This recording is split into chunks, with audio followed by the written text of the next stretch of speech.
Karibu katika taarifa yetu ya habari kutoka idhaa hii ya Kiswahili ya Radio Fortune Africa. Tumekuandalia mengi ikiwa ni pamoja na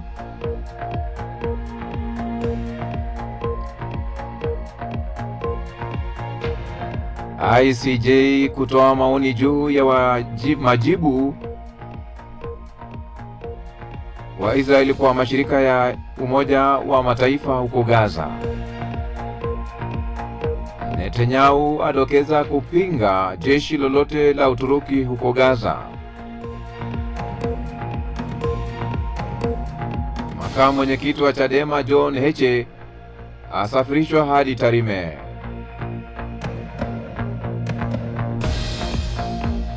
Na waasi wa M23 wanadaiwa kuiba kilo 500 ya dhahabu.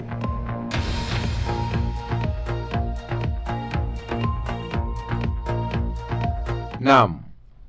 Na tumai ubweri wafe pote pale ulipo duniani kwa moyo mkunjufu na mikono miwili. Ujambo na karibu kwenye taarifa yetu ya habari kutoka idhaa hii ya Kiswahili ya Radio Fortune Africa. Jina langu ni Kantona Joseph. Mahakama ya Kimataifa ya Haki ICJ itatoa maoni ya ushauri kuhusu wajibu wa kisheria wa Israel kwa mashirika ya Umoja wa Mataifa na mashirika mengine ya kimataifa yanayofanya kazi katika ukingo wa magharibi wa ukanda wa Gaza. Mahakama ya juu ya Umoja wa Mataifa ilipokea ombi kutoka kwa Baraza Kuu mwishoni mwa mwaka jana baada ya bunge la Israeli kupitisha sheria za kupiga marufuku shughuli zozote za shirika la Umoja wa Mataifa kwa ajili ya wakimbizi wa Kipalestina UNRWA katika ardhi ya Israel na kuwasiliana na maafisa wa Israel. Israel ilishitumu UNRWA kwa kuingiliwa na Hamas. Shirika hilo linakanusha madai hayo na kusisitiza kuwa halina upendeleo. ICJ iliombwa pia kuzingatia kwa maoni yake wajibu wa Israel wa kuruhusu wasilishaji wa vifaa muhimu kwa Wapalestina bila vikwazo.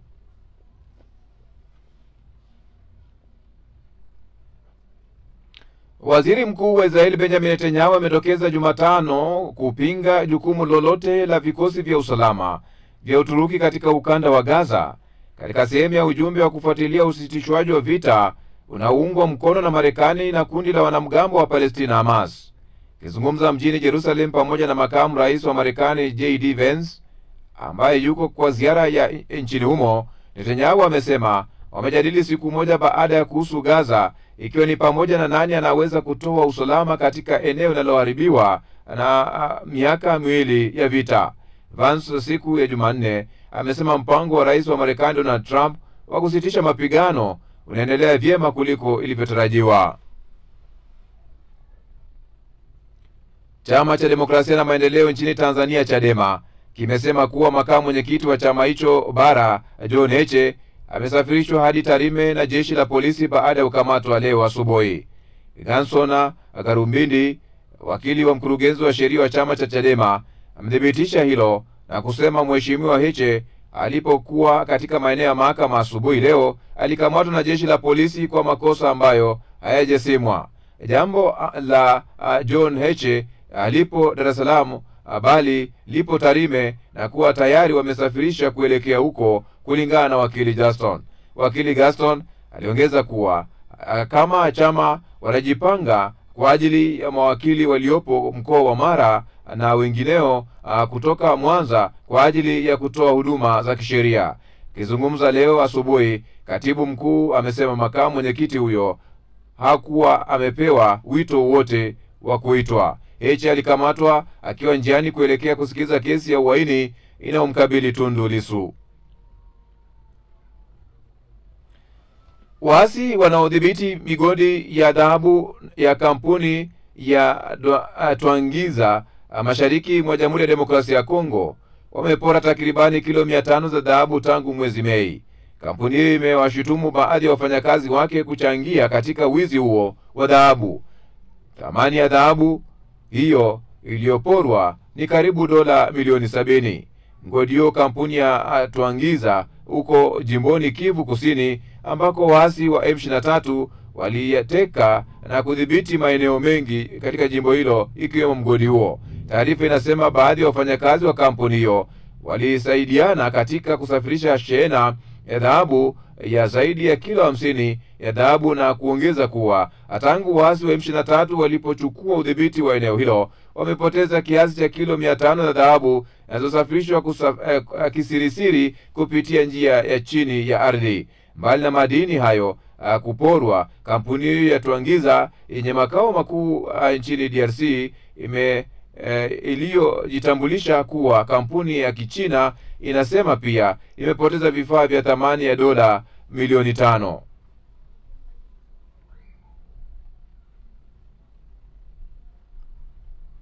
Shule ya chekechea ilishambuliwa katika mji wa pili wa ukubwa nchini Ukraine, Kharkiv, na kulikuwa na uharibifu mkubwa huko Kiev katika mfululizo wa mashambulio ambayo Zelensky amesema yalithibitishwa kuwa Moscow haikuwa chini ya shinikizo ya kutosha, ndiyo maana inaendelea na vita. Takribani watu 7 wameuawa wakiwemo watoto 2 wakati wa mashambulio makali ya ndege zisizo na rubani za Urusi na makombora dhidi ya Ukraine, amesema rais huyo Volodymyr Zelensky. Unaendelea kusikiza taarifa hii habari kutoka idhaa hii ya Kiswahili ya Radio Fortune Africa. Sasa hivi kwenye awamu ya pili ripoti za waandishi, makala na uchambuzi, na jiunga na DW.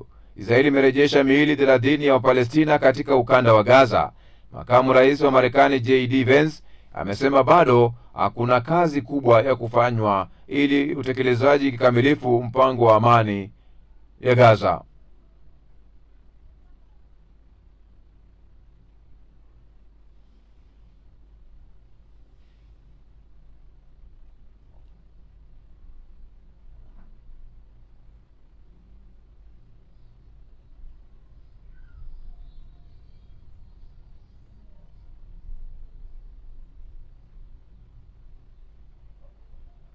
Amina Abubakar na taarifa hiyo kwa kina. Kutoka Israeli imetambuliwa na jamaa zao, huku miili mingine 54 ambayo haikutambuliwa imezikwa leo Jumatano katika makaburi ya Deir el-Balah. Shirika la ulinzi wa raia la Gaza limesema msafara wa maziko ulianzia katika hospitali ya Nasir kusini mwa mji wa Khan Yunis kuelekea katika makaburi hayo yaliyoko katikati mwa Gaza. Video za shirika la habari la AFP kutoka hospitali hiyo zilionyesha miili kadhaa ikiwa sakafuni imefunikwa kwa mifuko mieupe maalum ya kubeba maiti, huku makundi ya watu yakisimama nyuma ya miili hiyo kwa maombi. Raia mmoja wa Gaza kwa jina Hassan Hamad alisema hakuweza kutambua mwili wa mtoto wake wa kiume aliyetoweka tangu Oktoba 7, siku ambayo wanamgambo wa Hamas walivamia kusini mwa Israel, tukio lililochochea mzozo wa sasa wa Mashariki ya Kati ambao umeendelea kwa zaidi ya miaka miwili. Kila siku nakuja hapa kwa matumaini naweza kumtambua kwa nguo zake alizovaa tangu Oktoba 7, lakini kwa bahati mbaya sijampata. Chini ya mpango huo wa amani ya Gaza uliopendekezwa na rais wa Marekani Donald Trump, Israel ilipaswa kutoa miili 15 ya Wapalestina kwa kila mwili wa mateka wake mmoja utakaorejeshwa kutoka Gaza. Leo hii jeshi la Israel lilisema limetambua miili 2 ya mateka iliyorejeshwa kutoka huko kuwa ya Aire Zalmanovich na Tamir Adar. Kwingineko, makamu wa rais wa Marekani J.D. Vance ametahadharisha kuwa bado kuna kazi kubwa ya kufanya kuelekea utekelezwaji kikamilifu wa mpango wa amani ya Gaza. Aliyasema hayo baada ya kukutana na waziri mkuu wa Israel Benjamin Netanyahu katika siku yake ya pili ziarani Israel. Wakati huo huo, mahakama ya juu ya Umoja wa Mataifa ICJ imesema Israel ina wajibu wa kuhakikisha mahitaji muhimu ya watu wa Gaza yanatimizwa. Majaji 11 wa ICJ walisema Israel inalazimika kuunga mkono juhudi za Umoja wa Mataifa za kutoa misaada Gaza na viunga vyake, pamoja na kuliunga mkono pia shirika la Umoja wa Mataifa la kuwahudumia wakimbizi wa Kipalestina UNRWA.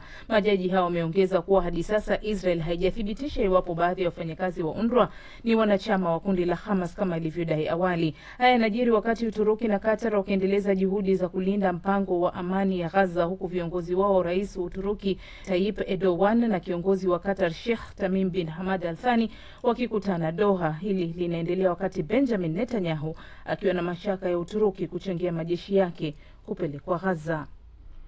Asante sana Amina Abubakar kwa taarifa hiyo kutokea kule. Watanzania wanaendelea kuweka matumaini makubwa ya kupata viongozi ambao watainua uchumi wa taifa hilo la Afrika Mashariki. Wachambuzi wanasema hali ya kisiasa katika taifa hilo imegawanyika, wapo wenye matumaini makubwa na wengine hawaamini juu ya uchaguzi wenye uwazi. Najat Omar na taarifa hiyo. Ushindani huwa ni jambo la kawaida, hasa katika nchi zenye mfumo wa vyama vingi. Hata hivyo, ushindani huo hauchochewi tu na wingi wa vyama, bali na ushawishi wa vyama vyenye nguvu zinazolingana. Hali hiyo haijatokeza kwa kiwango kikubwa nchini Tanzania, ambapo Chama cha Mapinduzi CCM kimeendelea kutawala tangu kurejeshwa kwa mfumo wa vyama vingi mwaka 1992. Ingawa Tanzania ina vyama vya kisiasa vilivyosajiliwa 19, chama kikuu cha upinzani Chadema kilijiondoa kwenye uchaguzi kwa madai ya kutokuwepo kwa mazingira ya haki, wakisisitiza kauli mbiu yao ya hakuna mageuzi, hakuna uchaguzi. Kutokuwepo kwa Chadema kumetoa nafasi kwa Chama cha Mapinduzi CCM kufanya kampeni bila upinzani mkubwa uliozoeleka. Vyama vingine vinakabiliwa na changamoto ya kukabiliana na chama tawala, huku chama cha ACT Wazalendo kikukumbwa na mgogoro baada ya mgombea wake wa urais Luhaga Mpina kuanguliwa na tume ya uchaguzi kufuatia pingamizi kutoka kwa mwanachama wa chama hicho. Ingawa walikata rufaa mahakamani, ila bado hali kwa upande wao si ya kuridhisha. Baadhi ya wananchi akiwemo Karo Mwana Israel na David Ndunguru wamesema wao matarajio yao kwa serikali ijayo ni kuangalia masuala ya ajira kwa vijana, suala la elimu na huduma za afya. Kitu cha kitamani kwa rais anayefuata, ni lazima kama nchi tuwe na mitaala ambayo ni ya kisasa zaidi, inayoendana na mahitaji ya kisasa ya dunia, lakini pia ni lazima tuwekeze kwenye maslahi mapana na mazuri zaidi. Maeneo ambayo ningependelea rais ambaye ataingia madarakani baada ya uchaguzi mkuu wa Oktoba 29 mwaka huu, awe ni rais ambaye ataweka nguvu zaidi katika uwezeshaji wa kiuchumi na upatikanaji wa mitaji kwa wanawake. Mchambuzi wa siasa Petronaus Niagire anasema hali ya kisiasa nchini Tanzania inaweza kugawanywa kwa makundi matatu. Kundi la kwanza linajumuisha wafuasi wa Chama cha Mapinduzi CCM ambao wao wana matumaini makubwa kuhusu mchakato wa uchaguzi na matokeo yanayotarajiwa. Kundi la pili linajumuisha wafuasi wa vyama vya upinzani wakiwemo Chadema na ACT Wazalendo ambao wao wanaamini kuwa mchakato wa uchaguzi hauna uwazi wala usawa. Huku kundi la tatu linatokana na mitandao ya kijamii likitoa wito wa maandamano ya kitaifa Oktoba 29, hali inayoongeza mvutano katika siasa nchini Tanzania. Serikali imejibu kwa kutoa matamko kadhaa ya kulaani maandamano hayo yanayopangwa,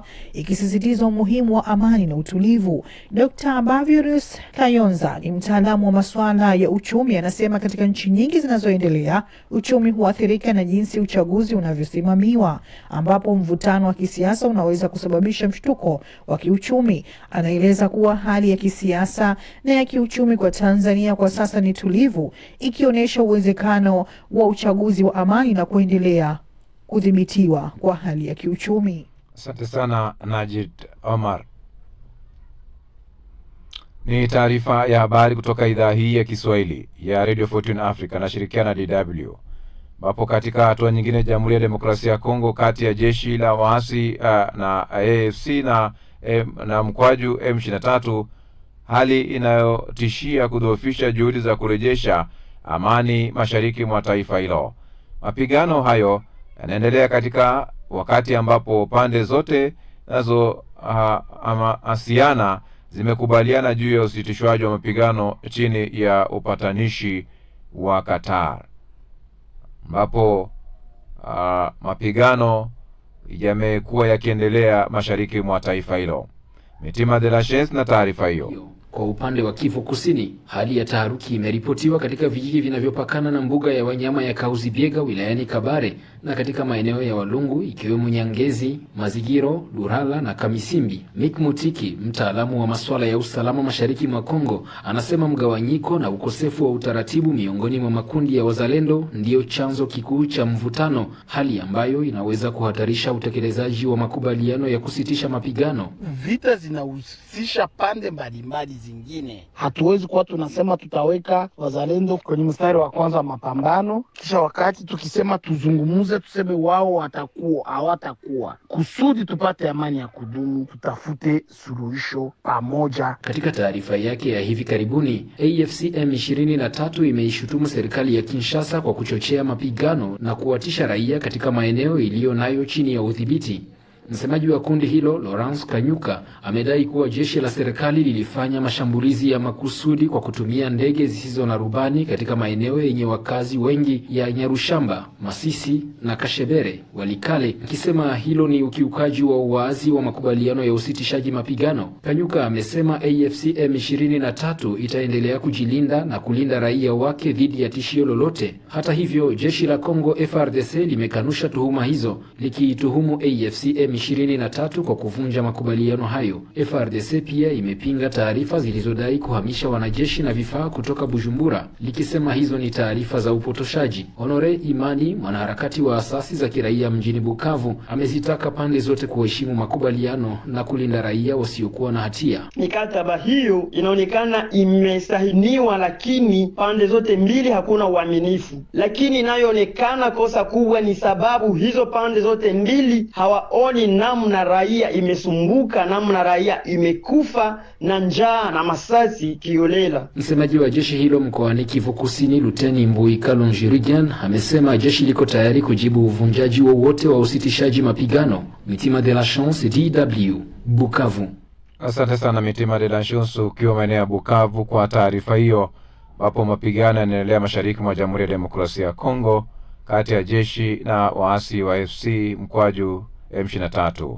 Wanasiasa wa upinzani nchini Cameroon waliokuwa wakijaribu kuratibu maandamano ya kupinga matokeo ya uchaguzi wa urais wamekamatwa. Waandamanaji wanapinga kile wanachodai njama za tume ya uchaguzi kumtangaza Rais Biya mshindi wa uchaguzi uliofanyika Oktoba 12. Sehemu ya matokeo yasiyo rasmi yaliyoripotiwa na vyombo vya habari vya ndani yanaonyesha kuwa Biya anaongoza kwa asilimia kubwa ya kura. Lubege Emmanuel na taarifa zaidi. Kaskazini mwa nchi hiyo siku ya Jumanne, waandamanaji hao walikuwa kipinga kile wanachodai kuwa njama za tume ya uchaguzi kumtangaza Rais Biya mshindi wa uchaguzi uliofanyika Oktoba 12. Sehemu ya matokeo yasiyo rasmi yaliyoripotiwa na vyombo vya habari vya ndani yanaonyesha kuwa Biya anaongoza kwa asilimia kubwa ya kura. Hata hivyo, mpinzani wake mkuu Isa Chiroma alijitangaza mshindi siku mbili baada ya uchaguzi, akidai kupitia mitandao ya kijamii kwamba amepata ushindi wa zaidi ya 80% ya kura katika vituo mbalimbali vya kupigia kura. Maandamano yameenea katika miji kadhaa ikiwemo Befoussam, Chang, Koresi na Douala, ambako raia wanalalamikia hila katika mchakato wa uchaguzi, wakisema haukuwa wazi wala huru. Wanasema hali hiyo ni kielelezo cha ufisadi na huduma duni za kijamii, licha ya utajiri mkubwa wa mafuta na rasilimali nyingine ambazo Cameroon inamiliki. Serikali kwa upande wake imethibitisha kuwa watu zaidi ya 20 wamekamatwa na watashtakiwa kwa makosa ya uchochezi, uasi na kusababisha ghasia, kama alivyoelezea waziri wa mambo ya ndani Paul Atanga Nji. Waziri huyo amesema kesi hizo zitashughulikiwa na mahakama za kijeshi, hatua ambayo imezua ukosoaji kutoka kwa mashirika ya haki za binadamu. Wadadisi wa siasa wanasema ushindi wa Biya hautakuwa kushangaza, ikizingatiwa kuwa vyama vya upinzani vilishindwa kuungana, jambo lilompa nafasi ya wazi rais huyo mkongwe ambaye amekuwa madarakani kwa zaidi ya miaka 40. Isa Chiroma, aliyewahi kuwa msemaji wa serikali na waziri katika serikali ya Biya kabla ya kujiengua, alijipatia umaarufu mkubwa wakati wa kampeni wa kuwavutia maelfu ya wafuasi na kuungwa mkono na baadhi ya vyama vya upinzani na makundi ya kiraia. Hata hivyo, ikiwa Biya atatangazwa mshindi kama inavyotarajiwa, anaweza kuendelea kutawala hadi kufikisha karibu miaka 100 ya umri, jambo linaloibua mjadala mkubwa kuhusu mustakabali wa demokrasia na mabadiliko ya uongozi nchini. Asante sana. Nazidi kusonga mbele, ni taarifa ya habari kutoka idhaa hii ya Kiswahili ya Radio Fortune Africa. Tunashirikiana na DW. Waandishi wawili wa habari, mmoja kutoka Belarus na mwingine kutoka Georgia, wameshinda tuzo la haki za binadamu Sakharov inayoendelea na Umoja wa Ulaya. Tuzo hiyo hutambua watu au taasisi zinazotetea uhuru wa kujieleza na haki za binadamu. John Juma na taarifa zaidi. Anatumikia kifungo cha miaka 8 gerezani nchini Belarus baada ya kupatikana na hatia ya kile kilichoitwa kuhatarisha usalama wa taifa. Mwandishi huyo amekuwa akihusishwa na harakati za kutetea uhuru wa vyombo vya habari na haki za kisiasa nchini humo. Mwenzake Mzia Amaglobeli ni mwandishi maarufu kutoka Georgia ambaye alianzisha vyombo viwili huru vya habari. Alishtakiwa mwezi Agosti kwa kosa la kumzaba kofi mkuu wa polisi wakati wa maandamano ya kupinga serikali, kesi ambayo wanaharakati wa haki za binadamu wameitaja kwa jaribio la kuzima uhuru wa vyombo vya habari. Amaglobeli alihukumiwa kifungo cha miaka 2 gerezani. Rais wa bunge la Ulaya Roberta Metsola alisema ujasiri wa waandishi hao umewafanya kuwa alama ya mapambano ya uhuru na demokrasia. So both are journalists currently in prison on trumped up charges simply for doing that. Kwa hiyo waandishi hao wawili wako gerezani kwa sasa kwa makosa ya kutungwa, ili hali walikuwa wakifanya kazi zao na kukemea ukosefu wa haki. Ujasiri wao umefanya wawe alama ya mapambano ya uhuru na demokrasia. Bunge hili linasimama nao na wote wanaoendelea kudai uhuru. Tuzo ya Sakharov ilianzishwa mwaka 1988 kwa heshima ya Andrei Sakharov, mwanasayansi na mwanaharakati wa haki za binadamu wa Umoja wa Kisovieti, ambaye pia alikuwa mshindi wa tuzo ya amani ya Nobel. Ni tuzo ya juu zaidi ya Umoja wa Ulaya kwa utetezi wa haki za binadamu na uhuru wa kujieleza. Washindi wa tuzo hiyo huchaguliwa na wabunge wa bunge la Ulaya baada ya kuteuliwa na makundi mbalimbali ya kisiasa. Kila mshindi hupokea zawadi ya euro 50,000. Kiongozi wa upinzani wa Belarus, Svetlana Shikanovskaya, amesema tuzo hiyo inatoa ujumbe thabiti kwa wafungwa wa kisiasa kwamba hawajasahaulika na kwamba uandishi wa habari si uhalifu. Miongoni mwa washindi wa zamani wa tuzo ya Sakharov ni Nelson Mandela, Malala Yousafzai na Denis Mukwege. Asante sana John Juma.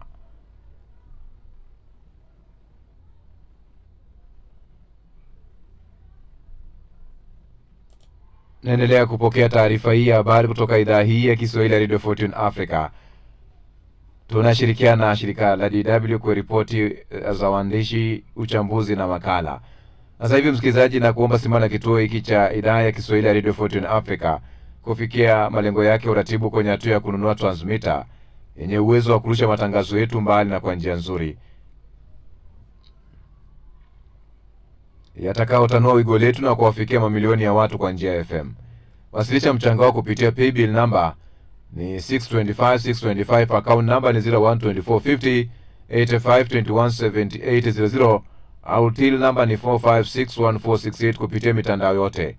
PayPal, iwapo basi uko kwenye PayPal, enda pale tuma pesa yako, searcha email cantona.online254@gmail.com.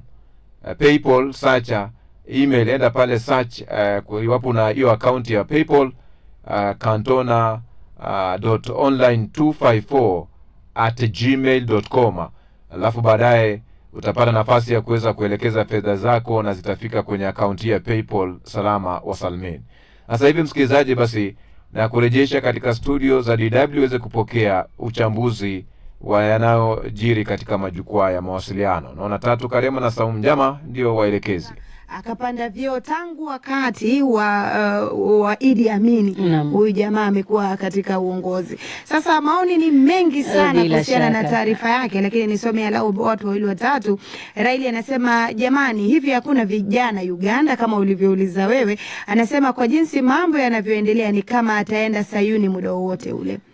Alafu Milblambo yeye anasema hali ya Uganda na Cameroon zote ama wote wako sawa. Ayamchegi anasema hii inakera mno, huwezi hata ama hawezi hata kusimama, sina uhakika kama anaweza hata kuzungumza. Na ukimtazama kwenye video ana mumunya kama pengine hamna meno, sijui kama lakini amechaguliwa na wananchi. Jaribu kufikiria bungeni sasa anakwenda kuzungumza nini. Lakini amechaguliwa na wapiga kura, sio? Bado amewakilishwa tu na chama, uchaguzi unakwenda kuendelea. Sawa, kwa hivyo ni wapiga kura kile kichwani kwao. Wao wenyewe wanataka nini?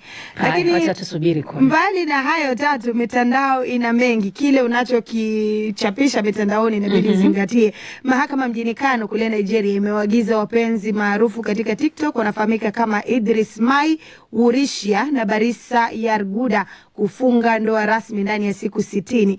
Uamuzi huo umetolewa baada ya wawili hao kuvutia umaarufu mkubwa kupitia video zao wakionyesha kama ni wapenzi ama mume na mke. Sasa sivyo, ni uigizaji tu. Mahakama imesisitiza kuwa ni lazima wahakikishe uhusiano wao unawekwa katika misingi halali badala ya kuendeleza maisha ya wanandoa wa mitandaoni ambao sio halali. Kwa hiyo wamelazimishwa, wameambiwa kwamba wahakikishe wanahalalisha ndoa hii. Ukiwatazama wenyewe kwenye mitandao ya kijamii, jamaa fulani mrefu hivi ana ndevu zimejaa vizuri. Alafu bibi harusi mwenyewe futi ni mfupi kidogo, alafu kwa jinsi anavyopaka makeup usoni, watu wengi kwenye mitandao ya kijamii wamezua gumzo na kufanya dhihaka lazima hizi wamejiletea wenyewe kwa sababu kwa jinsi wanavyoonyesha upendo. Kuna mmoja hapa anaitwa Dr. Aino anasema hii ndio maana halisi ya ndoa ya mkeka. Alafu MK Kabanja anasema labda hakimu wa hii kesi ni familia ya bibi harusi kwa sababu sio hivi. Lakini mwingine akauliza, je, bibi harusi ana hela? Lakini unajua umetanguliza na kusema hawa ni waigizaji, kwa hivyo lazima hii ndio inanitatiza. Mahakama imesema iwe ya ukweli, wahalalishe. Haya, tuangalie. Siku 60. Wanauliza wengine mchango, kamati ya mchango tunachanga kwa upande gani? Tuangalie anasema mfuatiliaji wetu Merdado Diva, anasema ucho madaraka Afrika hautafikia mwisho mpaka mtu afike Ikulu. Zishaba Jean Claude anasema Afrika kila kukicha ni mivutano tu ya kisiasa. Na Nyanda Mayala yeye anasema kuzuia jua kuchomoza ni kama kujisumbua tu. Mungu atamchukua Bia sio muda mrefu. Naona ni maoni yake haya, lakini hawezi katia mtu kauli, ni kazi ya Mwenyezi Mungu peke yake. Sijui unamwona nani? Mimi namuona Hamisi Jonyo Mnyausi akiwa Manyara, yanasema yanayoendelea Kivu Kusini na Kivu Kaskazini Kongo yanachosha, inapaswa wakae meza ya mazungumzo na M23 na jeshi la wananchi ili kupata suluhisho. Megison Bisura Ishimwe akiwa kule Rushuru, yanasema hivi kazi ya makubaliano ni ipi huko Jamhuri ya Kidemokrasia ya Kongo, namna gani vita itakomeshwa? Mbaga Charles Kubeja akiwa Kishinda Geita anasema ujio wa makamu wa rais wa Marekani huenda utaimarisha makubaliano ya kusitisha mapigano huko Gaza. Jafar Musa anasema kwa mtazamo wangu mikakati ya Marekani Gaza haitokuwa na amani kamwe. Kitu muhimu ni kuwasikiliza Hamas kutambuliwa kama wanajeshi wa Palestina na sio kundi la kigaidi. Juma Hassan Jaka anasema Mungu wangu wasaidie ndugu zangu na wengine walio Kongo wawe salama. Ramadhan Nuhu Kibabi anasema mseme ukweli kuwa Trump aliudanganya ulimwengu kwa mikataba feki, mna mumunya maneno ili Waafrika tuonekane mbumbumbu. Maoni yake hayo pia. Stefano Cameroon anasema na Tanzania ama Cameroon na Tanzania hali ni moja. Muda umetupa kisogo, naona tumewashiwa taa nyeupe kumaanisha ni hali ya kufunganya, ila shukran za dhati kwa kuungana nasi katika matangazo haya jioni. Kutoka kwangu Tatu Karema, mwenzangu Saumu Njama pale, mwelekezi wetu Selina Mdemu na Hawa Bihogo upande wa pili kule, tunasema shukran na asante kwa kujiunga nasi. Jioni njema. Asante sana Saumu Njama, Tatu Karema, vile Salina Mdemu na Hawa Bihoga kwa kuweza kutuelekeza vizuri kati basi haya yanajitokeza hivi. Basi mimi vile inabidi nikuletee hapa hivi kiziba mkonga kabla ya kutamatisha Afrika Leo jioni na habari za dunia.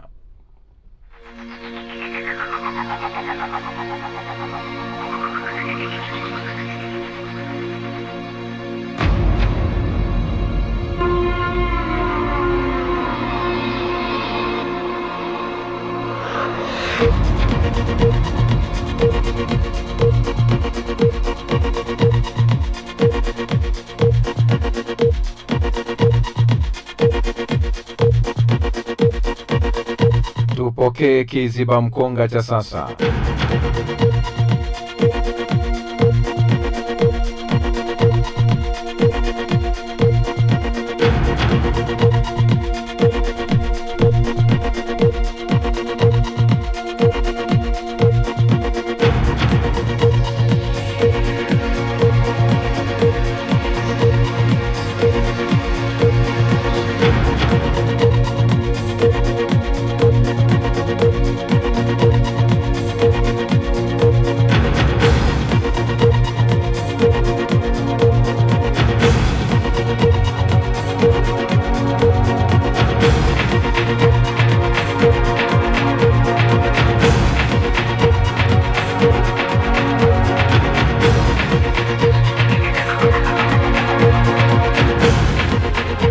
Kiziba mkonga cha sasa, msikilizaji, ndio hiki.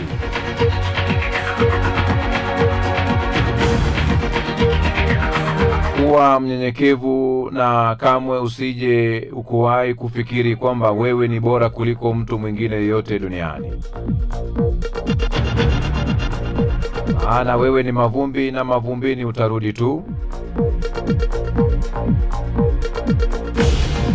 Ishi na watu na upendo, kuvumiliana na moyo wa kusamehe.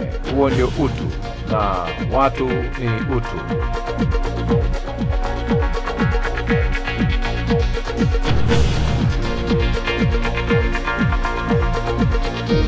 Kiburi utangulia mwanguko.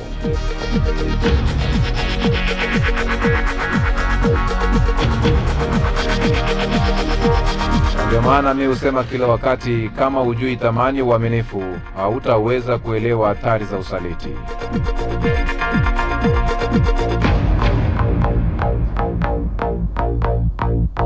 Na hicho kiziba mkonga cha sasa.